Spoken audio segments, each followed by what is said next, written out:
안녕하세요, 여러분. 사회복지학 박사 정세원입니다. 요즘 카드로 결제하는 일이 정말 많아졌죠? 커피 한 잔부터 마트에서 장보기까지 현금보다 카드를 더 많이 쓰시는 분들이 대부분일 거예요. 그런데 여러분, 혹시 그 카드 소비 중 일부가 다시 돌아올 수 있다는 사실을 알고 계시나요? 오늘 제가 여러분께 소개해드릴 내용은 바로 상생페이백입니다. 2차 민생지원금은 많은 분들이 알고 계시겠지만 상생페이백은 아직 잘 모르시는 분들이 많을 거예요. 하지만 이 정책을 잘 활용하면 최대 30만 원까지 돌려받을 수 있거든요. 지금부터 상생페이백이 무엇인지, 어떻게 신청하는지, 그리고 어떻게 하면 최대한 많은 혜택을 받을 수 있는지까지 완전 정복해 보겠습니다. 끝까지 집중해서 들어주세요. 먼저 상생페이백이라는 이름부터 살펴볼까요? 상생은 서로 도와서 함께 살아간다는 뜻이고, 페이백은 돌려준다는 의미입니다. 즉, 소비자와 소상공인이 함께 혜택을 누리자는 취지로 만들어진 정책이에요. 여러분, 혹시 동네에서 30년간 운영하던 문구점이나 구멍가게가 문을 닫는 걸 본 적 있으신가요?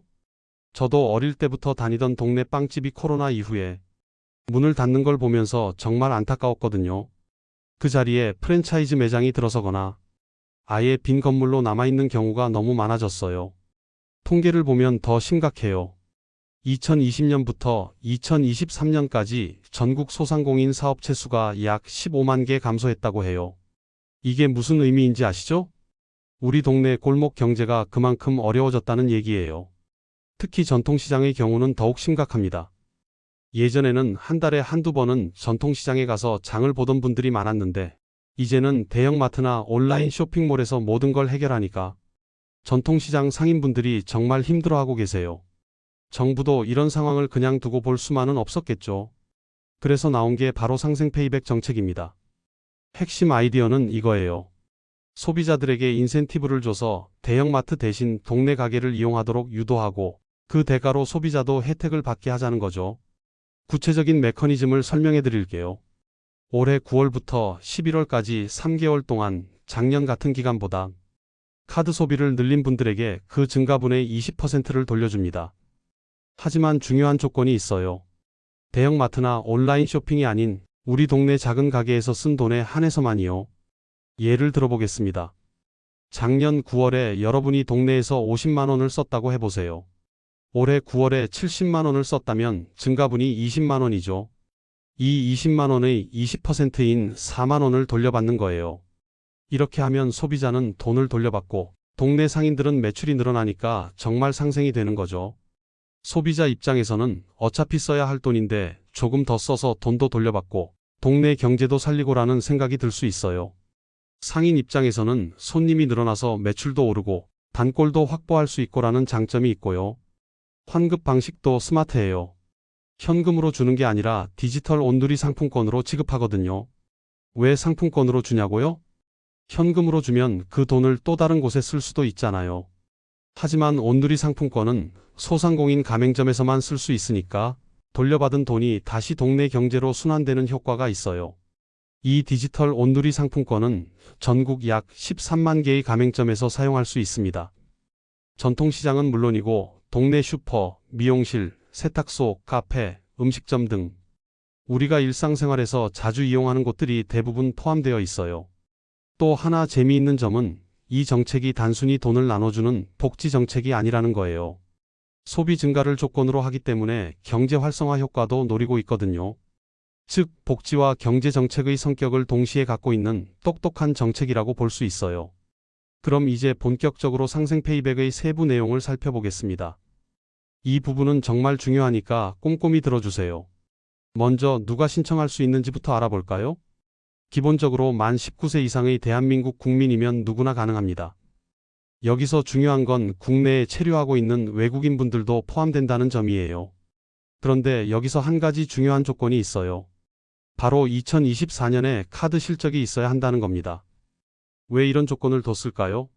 작년 대비 증가분을 계산해야 하는데 작년에 카드를 전혀 안 썼다면 비교할 기준이 없잖아요.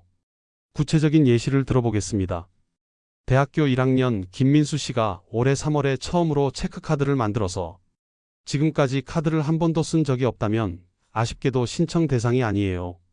하지만 작년 12월에 편의점에서 음료수 하나라도 카드로 결제한 기록이 있다면 신청할 수 있습니다. 또 다른 예로 해외 거주하시던 분이 올해 한국에 돌아오셨다고 해봅시다. 작년에는 해외에 있었지만 한국 카드로 결제한 기록이 있다면 신청 가능해요.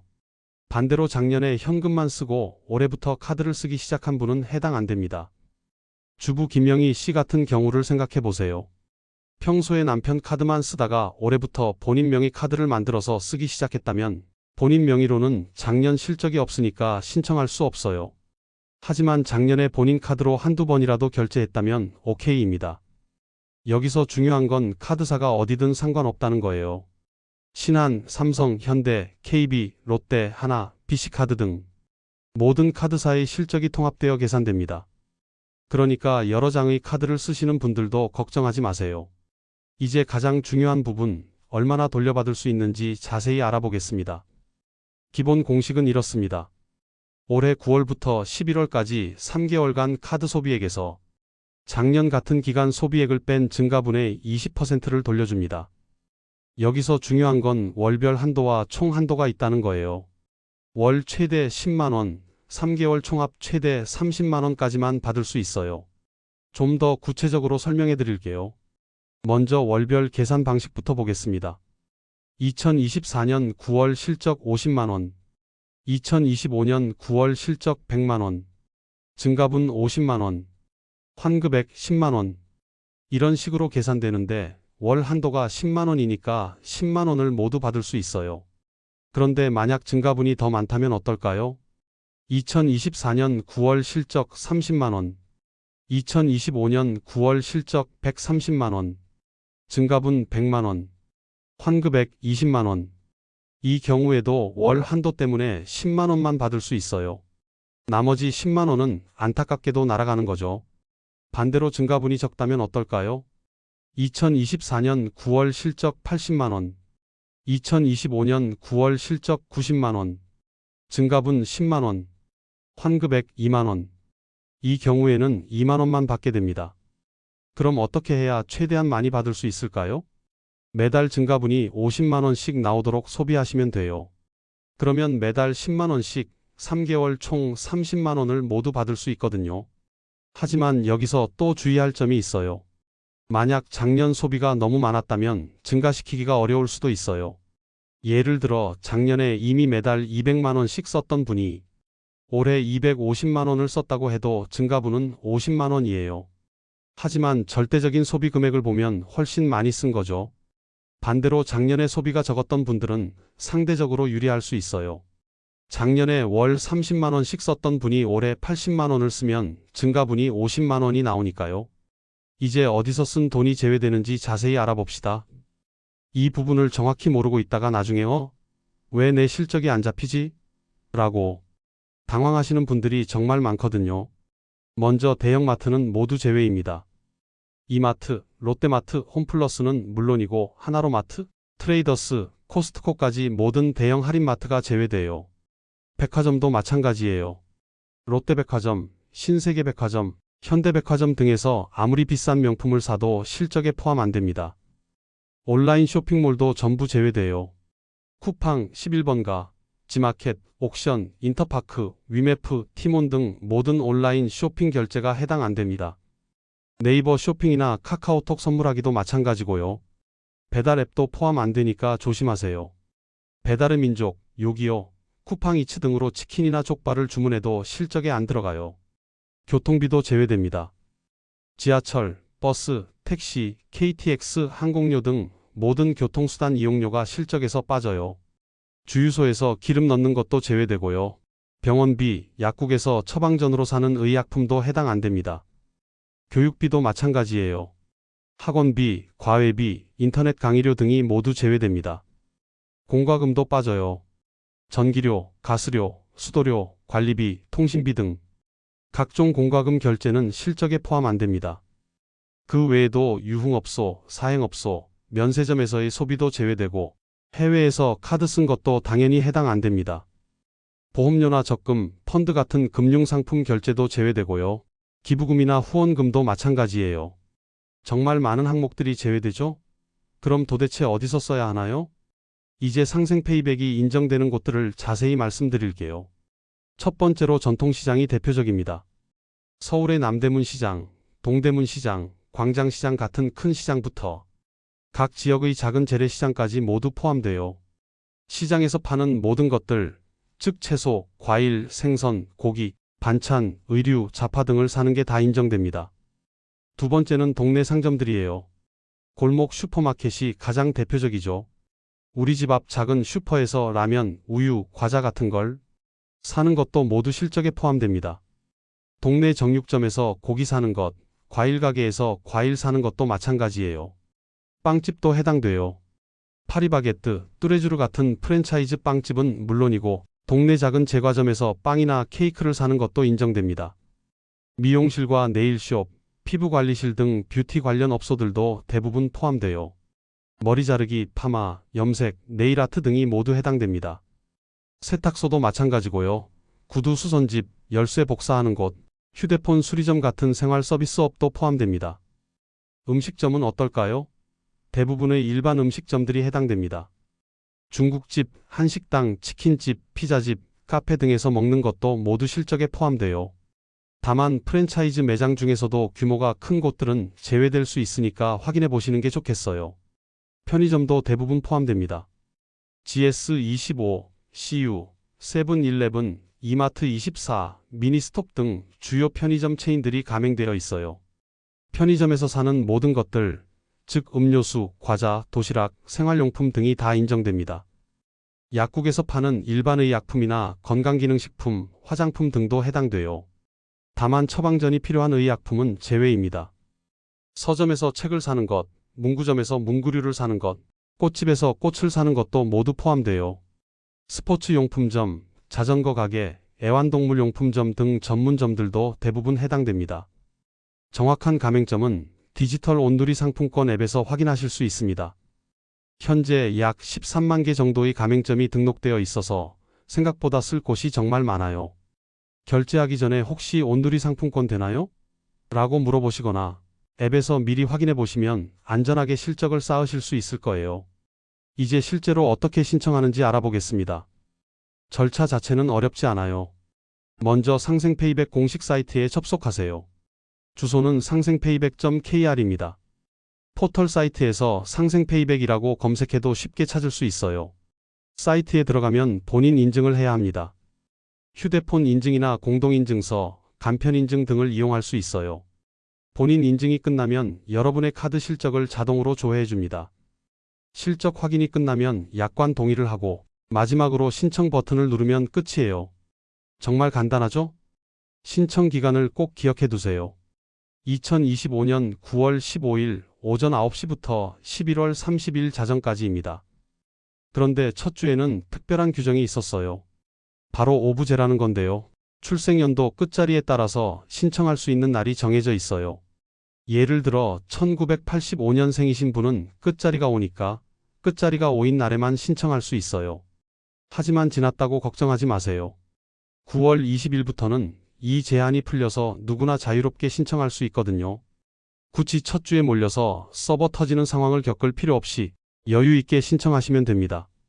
또 하나 주의할 점은 매일 밤 11시 30분부터 새벽 12시 30분까지는 시스템 점검 시간이라서 신청할 수 없다는 거예요. 이 시간대는 피해서 신청하시기 바랍니다. 신청을 하고 나면 언제쯤 결과를 알 수 있을까요? 실적 확인은 신청 후 최대 2일 이내에 완료됩니다. 보통은 당일이나 다음 날에 확인되니까 너무 걱정하지 마세요. 월별 실적 업데이트는 매월 17일에 이루어집니다. 그리고 환급은 다음 달 15일에 지급돼요. 예를 들어 9월 실적은 10월 17일에 업데이트되고 10월 15일에 환급금을 받는 시기죠. 몇 가지 더 알아두셔야 할 점들이 있어요. 해외에서 카드를 쓴 건 제외됩니다. 여행 가서 쓴 돈은 아쉽게도 실적에 포함 안 돼요.